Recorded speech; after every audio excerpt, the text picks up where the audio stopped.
All right, so hello everyone, and welcome to what's going to be one of my fashionably late verdicts. Today we're going to talk about Bayonetta 3, which is actually not the first of these three that I'm going to talk about today that I beat, but probably the one that I thought about the most.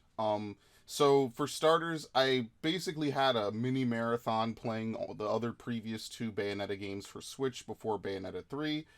It was a pretty fun time. I'll say that I enjoyed myself greatly. There was a lot of hilarity, a lot of fun stuff, and what I really got was a good sense, a good feeling for how the previous Bayonetta games were shaped, what exactly makes them unique, what makes them, I guess, appealing, right?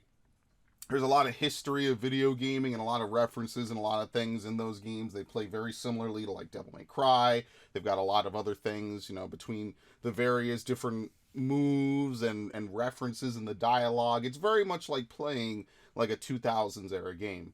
Which, in the case of Bayonetta 3, I feel like Bayonetta 3 falls into like the trilogy phenomenon. It's kind of a weird thing to say, but it's like Godfather 1 and 2, and then you get Godfather 3. It's like this feeling I think that a lot of people have when they're making a game or when they're developing something or making a movie or making a TV show or something that's like a trilogy, that by the time the third game or the third iteration comes out, there has to be some massive amount of shape shifting or things changed to really justify this thing being different, being over the top, being bigger.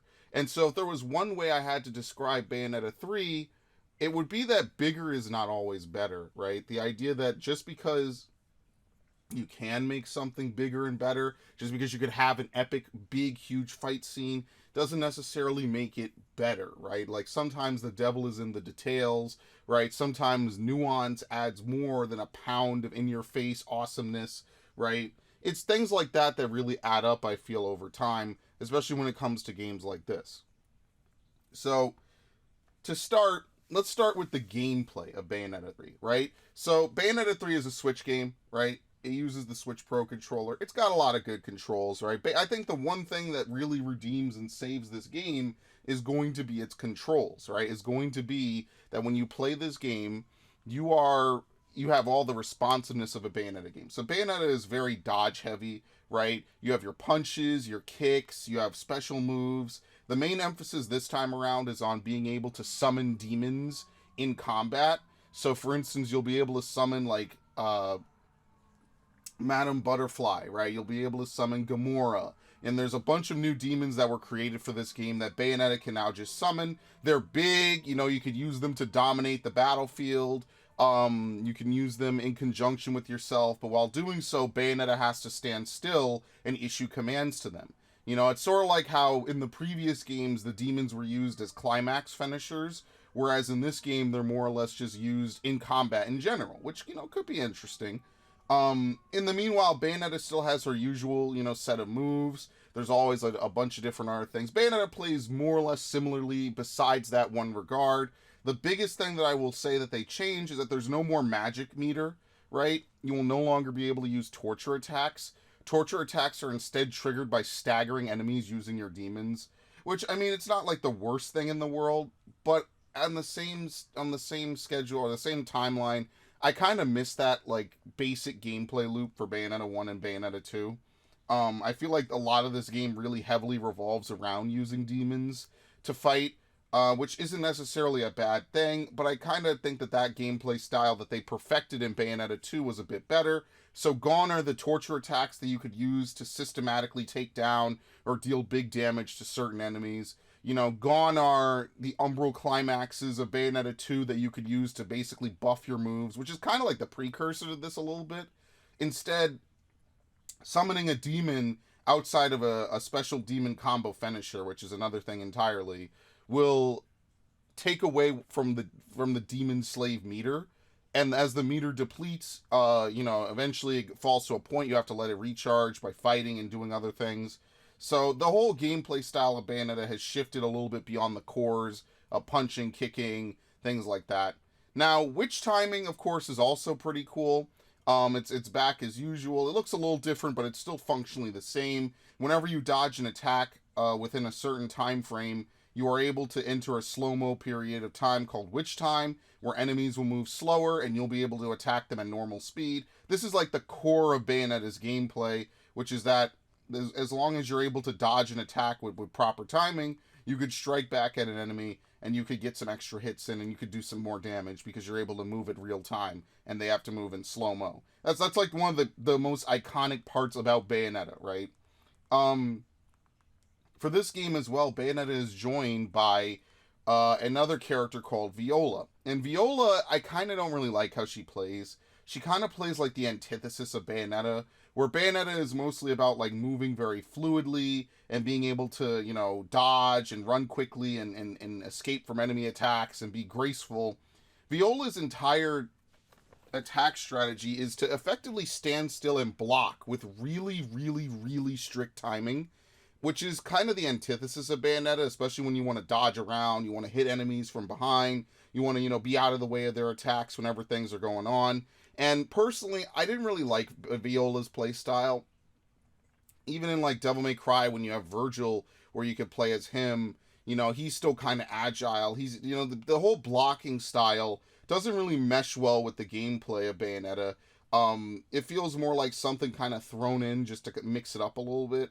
And I much prefer just being able to dodge as necessary and as needed. You know, I think that would have just added more and just been better.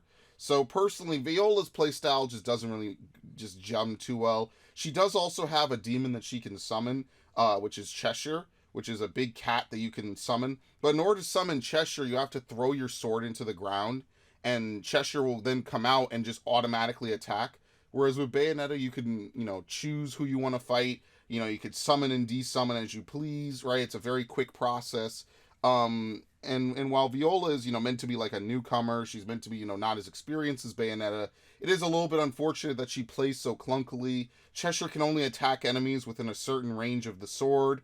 While you don't have your sword in your hand, you can't really block, you can't attack really. You can only throw darts. It just feels like her playstyle is very blocky and not very fun to play through. But all that being said, the gameplay of Bayonetta is still intact on some level, which is fine. Now, they did make this very easy. You're able to stockpile tons of items, tons of healing items, basically as many as you could purchase. So if you're looking for like the crippling difficulty or the mild difficulty of Bayonetta 2, I'm sorry, the crippling difficulty of Bayonetta 1 and the mild difficulty of Bayonetta 2, I would argue that this is the easiest Bayonetta game that they've made, at least just on normal mode. Without anything really to throw a wrench in your plans, you kind of can't really game over outside of timed events, which are usually during boss fights. Or I guess doing the bonus missions, which are back in this game, which they actually have some good bonus missions in this game. And I think that that's going to be the biggest problem with this game that I have, is that it lacks the difficulty of Bayonetta 1, but it doesn't have the refined and well thought out systems of Bayonetta 2. And ultimately, it doesn't have the interesting and like well delivered plot line of either game. And I think that that's probably where the Bayonetta 3 where Bayonetta 3 fails the hardest, is just the storyline for this game is just a mess. And without even spoiling it, you know, there's effectively this multi-dimensional collapsing entity that wants to rule over all dimensions and remake them in their own image. So right off the bat, we have more or less ditched the whole angels versus devils plotline that we've had for Bayonetta 1 and Bayonetta 2, right? Where Bayonetta 1, we fought a lot of angels exclusively, and Bayonetta 2, we fought a lot of demons. You know, Bayonetta 3 effectively kind of almost removes both of those teams from the story, and instead introduces the forces of Purgatorio, which are these weird, like, gel-like creatures. You know, again, it's not necessarily that I just don't think that they look nearly as stylish or as appealing as the previous enemies. They kind of just show up out of nowhere. They don't really try to link the plot line to Bayonetta 1 or 2.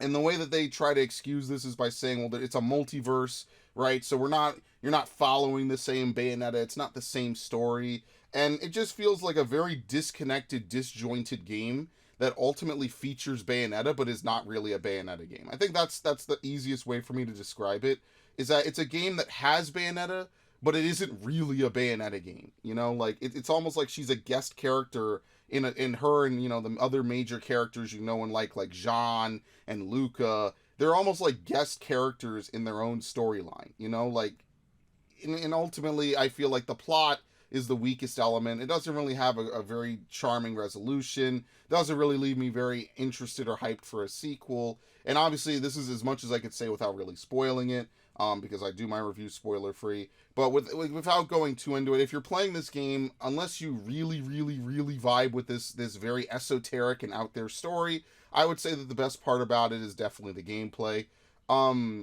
Performance wise, it performs pretty well for a Switch game. I would say that the big boss fights where you're controlling and riding demons through cities and across deserts and things like that are where the game suffers the most. It suffers from slowdown just because there's too much that they're trying to do on the console they're trying to do it on. But for the most part, other than that, like, basic gameplay, it performs pretty fine. I didn't really remember any slowdowns or anything like that. But yeah, the boss fights in this game are also a little bit lackluster. I would say that they're maybe a step up from Bayonetta 2, at least where you're controlling Bayonetta herself and not doing like some weird on rails, like monster riding segment or something like that. And I think that's where I come down to like saying bigger isn't always better, right? Like, so in the case of Bayonetta 2, right, you had a bunch of, like, Bayonetta 1 had a bunch of boss fights, but you couldn't witch time any of them, which in my opinion was very flow breaking. It kind of defeats the purpose of the game to have a system designed around witch time and then you don't actually get to witch time the bosses. Meanwhile, in Bayonetta 2, you are able to witch time the bosses, but the bosses are very watered down. It felt very, they weren't the star part of the game, even though there were like a few good ones, I feel. Bayonetta 3 just tries to go bigger and badder with it. So there's like a boss fight that's like a Godzilla kaiju fight that's rock, paper, scissors. It just feels kind of empty after a point. There's another boss fight, where you're floating on clouds and shooting things down. And then there's a boss fight where you're singing, which I thought was a pretty cool one because it was kind of just out there and wacky. So, like, the wackiness factor is there sometimes. Sometimes Bayonetta gives glimpses of the character that she used to be. But at the same time, it feels like just a different style of writing, a different style of game, just using the character itself. And I am aware that Bayonetta is voiced by Veronica Taylor. What? Jennifer Hale, which is a different person. It's not that she does anything wrong. It's just that the character that they wrote for her to act out just doesn't really feel like Bayonetta. So ultimately, I am a little bit disappointed on how that went out. And regretfully, I think that the length is good for this game, especially for a game that's meant to be, a replayable hack and slash beat 'em up game.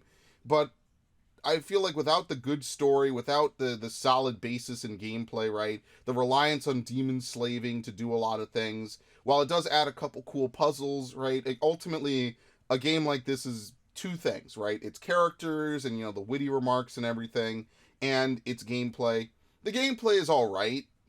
I would say that Bayonetta 2 definitely has that, like, 2000s DMC Bayonetta 1 feel better. This feels more like a spin-off or a side game or something entirely different. But if you just want to play it for gameplay, I think that that's fine.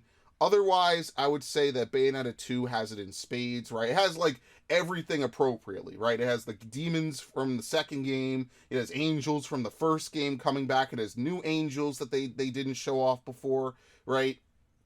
It's got Bayonetta at her best, I would argue, right? It just feels like a Bayonetta game in a way that, if you played Bayonetta 1, you got the gist of it. Okay, well, here's Bayonetta 2. Well, Bayonetta 2 feels like Bayonetta 1. It has the same design, the same menus, the same, aesthetic.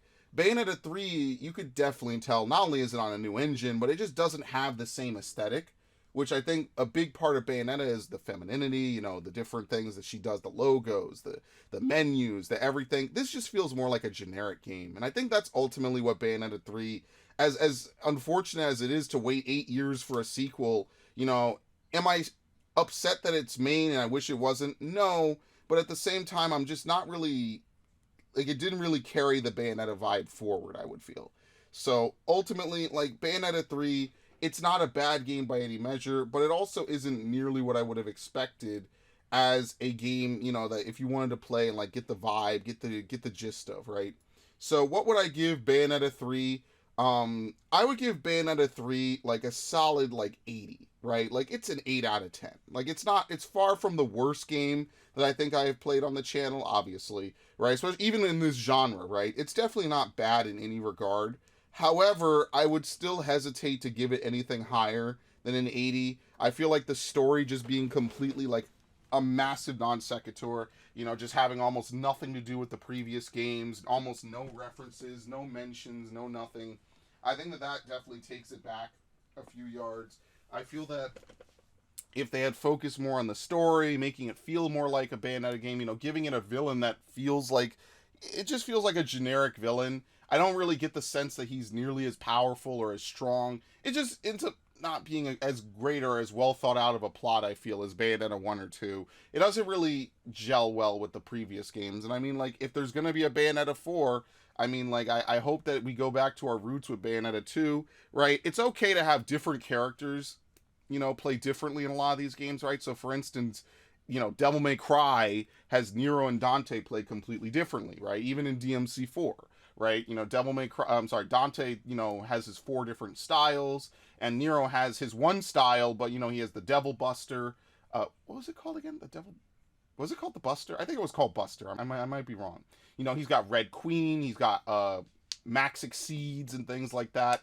Viola. If you have Bayonetta from Bayonetta 2, Viola just doesn't really mesh well with any of that. Unfortunately, I feel like as a character, she's probably one of the wimpiest katana wielders I've seen. It would definitely have been better if she was more fleshed out, more well thought out as a character. So ultimately, it's far from a bad game, but it's also like just middle of the line, if you know what I mean. Like, Bayonetta 3 is definitely just one of those like middle of the line games that just sort of exists passively, and it's not like unforgivable. It just could have been better in my opinion. So, all right, with that, I know this is super late. If you wanted to play the game, you already played it. So, in any event, thank you guys, and I will see you for the next one.